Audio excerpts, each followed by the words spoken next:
Pemuda ini hampir kehilangan arah hidupnya, bukan karena ia tidak mampu, tetapi karena setiap hari ia hidup dengan membandingkan dirinya dengan semua orang. Sampai suatu kejadian sederhana membuatnya melihat hidup dari sisi yang sama sekali berbeda. Setiap pagi, hal pertama yang ia lakukan adalah membuka media sosial, melihat teman yang sudah sukses, teman yang sudah menikah, teman yang sudah punya rumah, teman yang keliling dunia. Dan yang ia lihat di cerminnya sendiri hanyalah satu hal: aku tertinggal.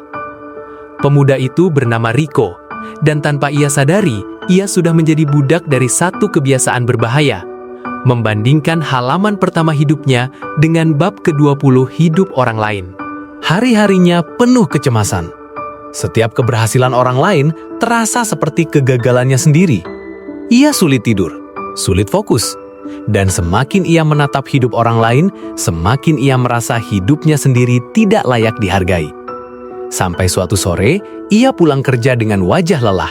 Di bus kota, ia duduk di sebelah seorang pria tua yang sedang membaca buku. Tanpa disengaja, mata Rico menangkap kalimat yang terbaca jelas di halaman itu. Bunga tidak melihat bunga lain untuk bisa mekar. Kalimat itu sederhana, tapi cukup untuk membuat dadanya berhenti sejenak. Pria tua itu menutup bukunya, tersenyum, dan berkata, "Kamu kelihatan capek, nak. Kadang, hidup itu bukan balapan. Tidak ada yang mengejar kamu." Rico hanya tersenyum kecil, tapi perkataan itu menancap dalam. Malam itu di kamarnya, Rico duduk lama. Ia menatap hidupnya sendiri. Semua hal yang ia miliki, semua perjuangan yang tidak pernah dilihat siapapun, semua luka dan kekuatan yang ia kumpulkan dengan caranya sendiri. Untuk pertama kalinya, ia bertanya, "Kenapa aku harus membandingkan perjuanganku dengan hidup orang yang tidak pernah hidup sebagai diriku?" Hari itu menjadi titik balik. Keesokan paginya, ia membuat aturan kecil untuk dirinya. Tidak membuka media sosial sebelum jam 10 pagi. Dan ketika ia membuka pun, ia melakukannya dengan satu niat sederhana: melihat, bukan menilai. Hari-hari berjalan. Rico mulai melihat perubahan kecil. Ia tidak lagi cemas setiap pagi. Ia lebih fokus pada pekerjaannya sendiri. Ia mulai memberi waktu untuk hobinya. Dan yang paling penting, ia mulai merasa cukup. Seminggu berlalu. Lalu sebulan. Dan sesuatu dalam dirinya terasa lebih ringan.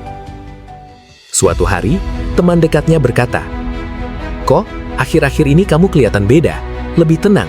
Ada apa?" Rico hanya tersenyum dan menjawab pelan, "Aku berhenti membandingkan." Dan memang benar, ketika ia berhenti melihat hidup orang lain sebagai ukuran, ia akhirnya bisa melihat nilainya sendiri. Rico akhirnya mengerti, yang membuatnya tersiksa selama ini bukan kegagalan, tapi kebiasaan meminjam standar hidup orang lain dan memukul dirinya sendiri dengan standar itu. Kadang, langkah terbesar dalam hidup bukan mengejar sesuatu, tetapi berhenti mengejar apa yang tidak pernah ditakdirkan untuk kita. Kalau kisah ini memberi insight untuk Anda, silahkan tekan tombol subscribe.